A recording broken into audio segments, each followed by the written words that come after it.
अब की बार यदि सुमित मुखिया नावाडी में लात रख दी हैं तो पक्का उम्मीद के साथ कहते हैं जा कि हमने के जूता के माला उनका ऊपर पहनाई जा।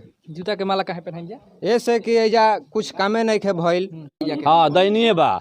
आज ले मुखिया गांव में ताके ना होइला, अब अइला हम वोट खाती। हाँ तो भैया के भैया पे झुकाओ के का दोल बड़ो हमनी के जहाँ जहाँ इच्छा बा हमनी के जहाँ वोट देवे के बाटे हमनी के चुन ले में जा। साइन के दिक्कत जब उनकर मन जागी 12 बजे के पहले ना के उनका साइन कराई। हाँ ये से उनका टाइम लेकर टाइम से सूती है 12 बजे पर गोलस पूरे हैं ओकर बाद जगे हैं टाइम से साइन करें। कुछ बनले नहीं खे कुछ भइले नहीं खे। हां तब अब का अच्छा गांव में मुखिया लाते लिखा लगावले तो करिए कहां ले सवाल लिखे। अब की बार बदलाई ना, बदलने में नकाज होता देरी होता है। एकदम हाथ में रही यही बार काटी समझी कि ओकरा चेंज कर देले का कहत नहीं अब 2 दिन में बदल हाथ में रही तो जीत हार के यही घड़ी उनका का प्रत्यक्ष समाज में काट दी अभी हटा दी। लेकिन पावर तो बा ना हमनी के यही बार हाथ ना वोट बनू हमनी के क्षमता रही तो यही बार उनका करी जान मरवा देती। माने खिसियाई बन जा खिजिया मार खिजियाला के बात नहीं खे हमार हक करवा मार के खाता नहीं।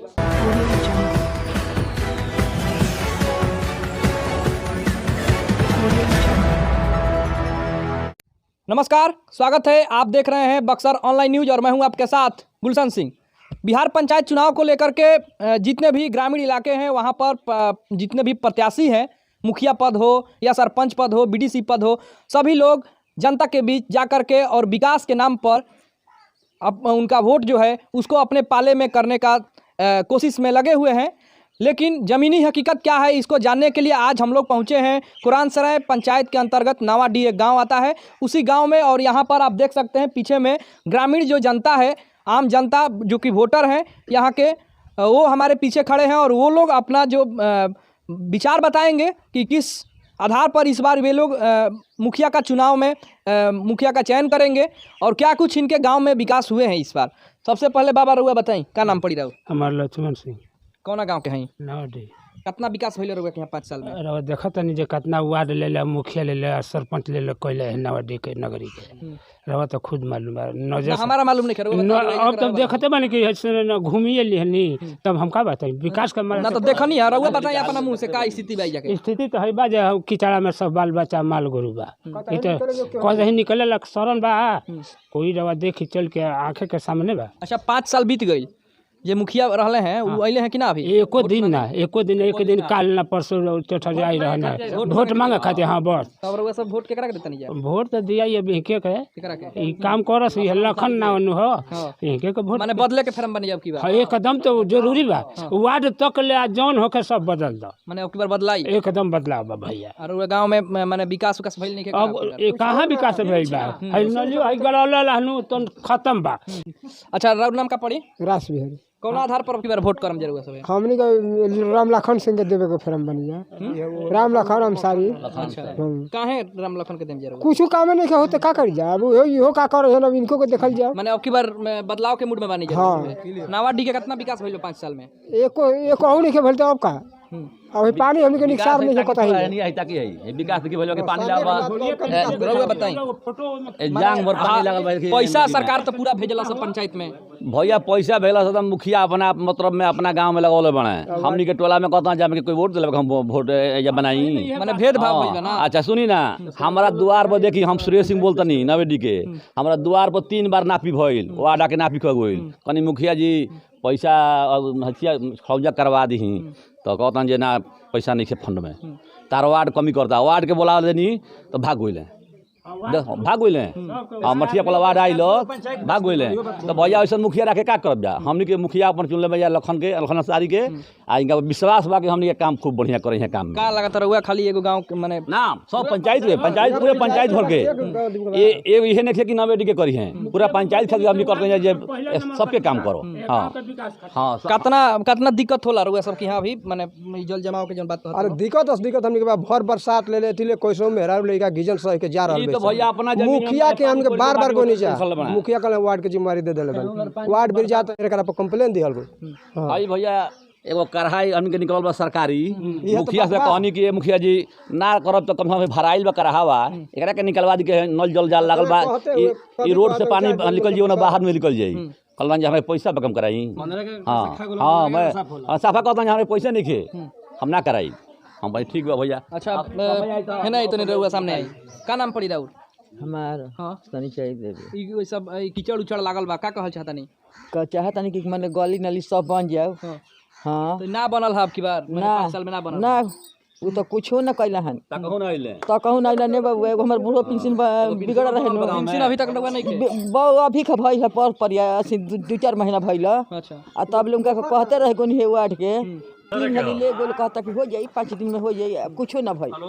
हाँ अच्छा कॉलोनी एरिया के पास होइदा कॉलोनी कहाँ पास हुआ किसी के?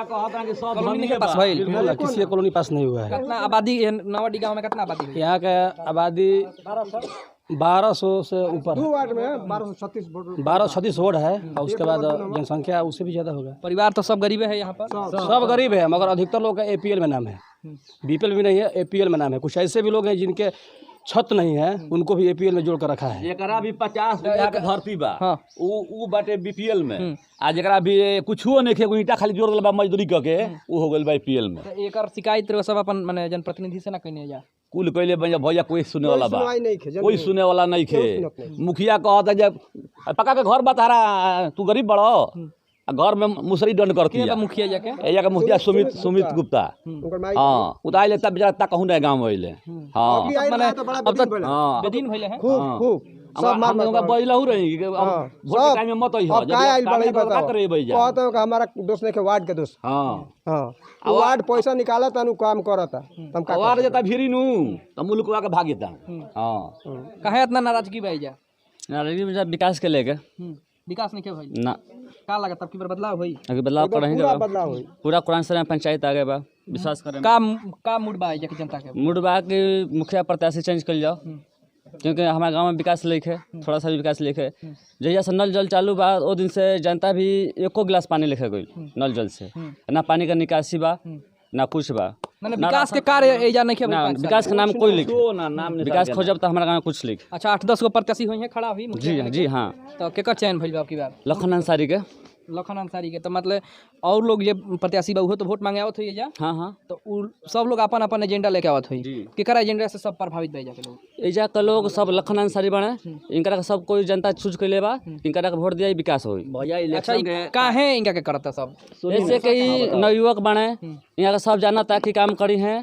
ठीक है एक के चलते पूरा जनता कुरान से पंचायत के लोग इनका के चूज कैले बा इनका बार अब की बार जितावे के बा विश्वास बा हम ये काम करी। अच्छा एगो और बात पूछम खूब हल्ला बा फलाना जीती चिलाना जीती आ चुनाव के एक दिन पहले रात में कुछ पैसा वैसा बटा लगा तो पैसा देखी पैसा तो एजा हमनी गाँव में कोई ना ले लेकिन आन गाँव में इन्होंने बटाला बाट जैसे मान लिया वोट बा पैसा काल वोटिंग बाटे रात में पैसा खरीद ली हनी वैसा काम हो ला जा हाँ लेकिन हमारा गाँव में ना देखले बानी कि ज्यादातर लोग हल्ला करला कि विकास ना भइल आ चुनाव के एक रात पहले फिर ऐसा कुछ लगा भैया देखी विकास के कहे के मतलब है कि हमने के अपना से चुनत जा नेता यहाँ के जैसे लखन अंसारी बानी यहाँ के हमने के मन में बा कि ना मुखिया बना दी जा हमने के विकास होई पूरा पंचायत के विकास होई। अब यहाँ के करबे मत करी पैसा रहते हो सरकार के फंड में लौट के चल जा आ कमवे मत करी तो फिर अगला बार लड़ा कोई पूछी काम के लिए रह तबे न भैया 2 पैसा और मिली आ जनतो के निक लगी हमनियों के बढ़िया रह जाए जाए में हर चीज साधन के हो जाई और देखी ताकि आ जाई अपना जमीन में पानी गढ़ा खोद के पानी बसौले बना मान ली पानी कहीं रास्ता बना निकल जाए बाहर तने अपना जमीन में गढ़ा करके पानी रखले बना कि भाई कब कहाँ ले जाई केकरा घर में पानी गिराई घर गिरे के ठेकान न बदलाल बाटे चलिए फोटो खींच ली भैया तने पानी स्थिति दयनीय बा जाके हाँ दयनीय बा आज ले मुखिया ये गाँव में ताके ना अब अइले हाँ वोट खाती हाँ तो भैया झूठों के का दोल बड़ो हमनी के जहाँ इच्छा बा हमनी के जहाँ वोट देवे के बाटे हमनी के चुन ले में जा अभी जब बोल निकलता कि इसी में डेरा डाणी पर मुखिया रही हैं पंचायत हाँ बताई हमने के पंचायत सरैया दक्षिणाव कचैनिया नावाडी रामनाथ के डेरा ये हमने की पंचायते न हो तो मुखिया कहीं के हो सकता है ये तो जनता के ऊपर बा तो वो सरैया गाँव से मुखिया ना हटी अच्छा मुखियागिरी वही सरैया रहे। में कितना वोट होई? अब सरैया के वोट तो पूरा हम अब कितना हुई हो सबके जेकरा के जनता चुनत है ओकरा के चुने के चाहिए। जरूरी क्या है बाकी टोला ना जाई वो टोला जी ई बीमार फरला के कोनो फायदा नहीं है। क्वेश्चन जगह हम रिपोर्ट बताए दनी 13 तारीख के 9वां महीना के 2021 के रिपोर्ट दैनिक भास्कर के जौना में डुमराव प्रखंड के 16 पंचायत के योजना के आंकड़ा लिखल बा। यानी सबसे ज़्यादा अगर योजना बा तो क्रांसरिया में 111 गो, उसमें पूर्ण रूप से मात्र 18 गो, यानी कि सबसे कम अगर योजना का कोई पूर्ण रूप से काम हुआ है तो क्रांसरिया पंचायत में है। इसमें लगभग 29 लाख रुपया का मैंने खर्च किया गया है। तो हम पूछना चाहते हैं कि 5 करोड़ जो 5 साल में मिला है पंचायत के लिए, उसमें 30 लाख ही क्यों, बाकी पैसा कहाँ गया? आ गया तो रिटर्न क्यों गया? 111 योजना में आप क्यों मात्र 18 योजना काम किए, लगभग 10% ही काम किए हैं, बाकी 9% विकास क्यों नहीं कर पाए? पैसा रिटर्न क्यों चल गया है? ये पब्लिक को समझाइए, आप पब्लिक से माफ़ी मांगिए और चुपचाप अपना हार स्वीकार करके घर पर बैठिए। पब्लिक को दोबारा गुमराह मत कीजिए। हम लोग जितने युवा हैं एक बार आपको इस तरीके से वोट करके दिखाया था ना कि आप युवा हैं, कुछ करके दिखाएंगे। इस अंदाजा कि नहीं किए थे कि कोरोना काल में आप अपना स्कॉर्पियो में बैठ करके और दूसरे क्षेत्र का घूमते रहेंगे, दोस्तों के यहाँ मिलते रहेंगे, यहाँ का ग्रामीण पर कभी सैनिटाइजर बैठे ना, कोई मास्क बैठे ना, कोई से मुलाकात किए हैं, किसी को कोई मुआवजा दिए हैं, कोई बीमार हुआ है तो कभी आकर के भेंट किए हैं, मुलाकात किए हैं? विकास की बातें छोड़ दीजिए। प्रतिनिधि लोग क्यों चुनता है? सबसे बड़ा बात प्रतिनिधि इसलिए चुनता है ना कि कहीं भी रहे, कभी भी रहे, एक बार मेरा प्रतिनिधि हमसे नज़र में आ जाए। 5 साल में कभी आए हैं? नहीं है। पूरे पंचायत में कहीं नहीं घूमे हैं, सिर्फ और सिर्फ उनके काटा है अपना हाई स्कूल क्रांसरिया, वहाँ बैठे रहना है, जिससे मुलाकात हुआ बोलना है, नहीं बोलना है, नहीं बोलना है।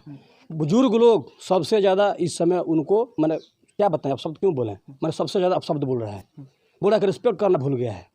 ऐसे तो प्रतिनिधि चुन करके हम लोग पछता रहे हैं ना, तो क्यों ऐसे प्रतिनिधि चुनेंगे हम? प्रतिनिधि ऐसा होना चाहिए कि हर दुख सुख में कम सुना करके समाचार ले ले। प्रतिनिधि किसी का भोजन नहीं चलाता है, मगर समाचार ले लेने से क्या होता है ना कि दर्द बट जाता है कि मेरा प्रतिनिधि मेरे दरवाजा पर दौड़ करके आता है, चाहे हमसे मुलाकात करता मतलब है। आप लोग का कहना है कि भले विकास हुआ या नहीं हुआ, कम से कम उनको आना चाहिए था, मिलना चाहिए था, पब्लिक से मिलना चाहिए था। कोई बरगला दिया कि ठीक है पैसा फंस गया, सब मानता है कि इधर फंसा भी दिए होंगे, चाहे रुक गया होगा। मुलाकात 5 साल से क्यों नहीं की आप? जनता के बीच 5 साल से क्यों नहीं आए? अच्छा विकास नहीं हुआ है, ये भी एक फैक्टर है। अब दूसरा फैक्टर कि मुखिया जी 5 साल में घूमने नहीं आए हैं अपने 5 साल में घूमने नहीं आए हैं। इस बार स्कॉर्पियो पर काम निपट गया है ना, क्रांसरिया का विकास मंद हो गया ना।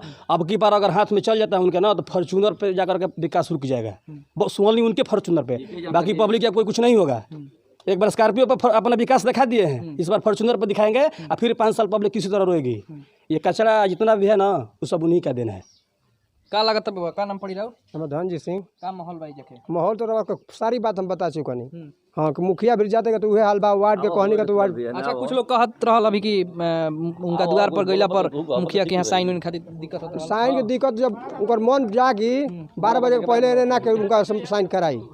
हाँ ये से उनका टाइम से सोते हैं 12 बजे पर गोलस कर रहे हैं, ओकर बाद जगे हैं टाइम से साइन करें, कमीशन देता हो गई। मैंने 5 साल में काम हम नहीं के भेजवा। हाँ कुछ ना, वार्ड के हम खुद गए नहीं लड़ने। कॉलोनी का जैसे कि मतलब लिस्ट बना कर ले गए थे, लेकिन जितना भी कॉलोनी का एडमिशन किए थे उसका कोई का बना नहीं है।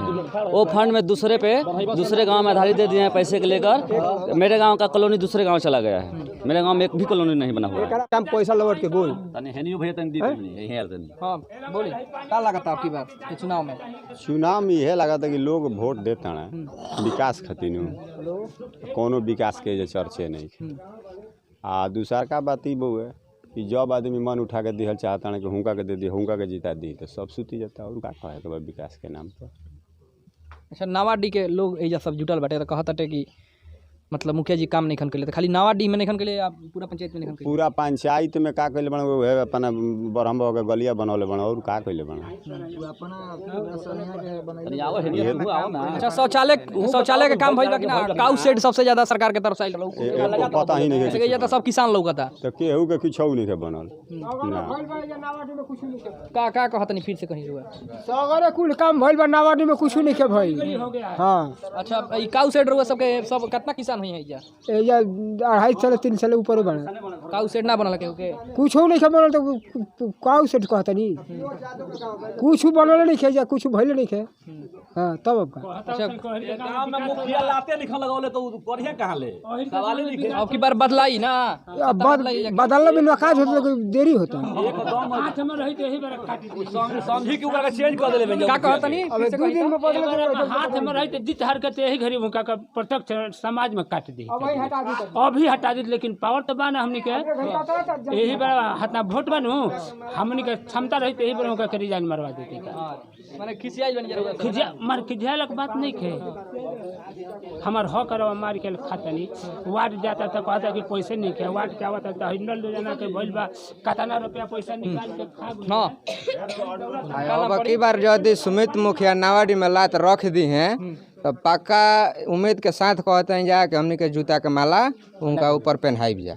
जूता के माला काहे पहनाई जा? ऐसे कि एजा कुछ कामे नहीं खे भइल तनिको नली गली में तनि आके घूमतन देखतन वार्ड के कुछ बात कहतन तो ओकरा अनुसार काम होई। अब कामे नहीं के भइल तो हमने के का करी? बैठल बा नल के व्यवस्था बा कि पानी कहाँ जाता। अच्छा नल जल चल के हमरा घर के फोटो खींच लेब मैं पानी नहीं में जा रहल बाटे चल तन देख ले तनी हमरा जब बरसात के पानी छोटल कब गिर जाई कोनो पता नहीं खे। तो माने एजा जितना भी लोग खड़ा बाटे उ सब मुखिया के खिलाफ बा? एकदम खिलाफ बा एकदम बिल्कुल खिलाफ बा। जब के हाथ उठा के बोलते हैं खिलाफ बा ये ना पूरा पंचायत खिलाफ बिया हमनी के मुखिया खातिर चयन कर लेबे जानी के। तो ई नावाडी में 1200 सब बताओ वोट बा तो खाली 1200 से मुखिया पलटा जी हैं? पूरा पंचायत दे रहा है पूरा वोटिंग पंचायत कर रहा है लखन अंसारी को। देखी अभी तो आइल बनी हमनी फिर पंचायत में तो हमनी घूमत नहीं जा कितना वोट इनकर बा कितना वोट उनकर बा जरूर बा कि भाई बने तो बतेबे करी हैं कि ना भाई सब कहता कि ना भाई फलाना के वोट देवे के बाटे लखन अंसारी के वोट दिया जाओ कि भाई यहाँ चेंज कर जाए इनका के दिहल जाओ कि हमनी के पूरा विश्वास बा कि काम हमनी के होई। और कुरान सर यहाँ की तमाम जनता से एक अनुरोध करना चाहेंगे कि बहुत हुआ कुरान सर से गद्दारी अब की बार लखन अंसारी। अभी आप देख रहे थे यहाँ पर जितने भी नावाडी के ग्रामीण हैं जो मतदाता हैं उनका साफ तौर पर कहना है कि 5 सालों में मुखिया जो कुरान सराय के हैं वर्तमान मुखिया उनका कोई प्रतिनिधि इस गांव में झांकने तक नहीं आया है। और स्थिति ये है कि यहाँ के जितने भी लोग हैं उनका जो घरों का पानी है वो सही से निकास नहीं हो पाता है। इसको लेकर के जो भी गली है वो गली पूरी तरह से कीचड़ में तब्दील हो चुका है और लोगों का कहना है कि इनका हक जो है वो मार दिया गया है। यहाँ पर एक भी घर का कॉलोनी पास नहीं कराया गया है, ना ही काऊ सेट किसी का कराया गया है। साथ ही इन लोगों का मुखिया पर यह भी आरोप है कि मुखिया के पास जब काम के लिए जाते हैं तो 12 बजे के पहले वो काम नहीं करते हैं। तमाम आरोप जो यहाँ के मतदाता हैं वो लगा रहे हैं। बहरहाल आने वाले चुनाव में ये पता चलेगा कि कौन यहाँ का कुरान सराय का मुखिया बन रहा है। बने रहिए हमारे साथ, फिर मिलेंगे। धन्यवाद।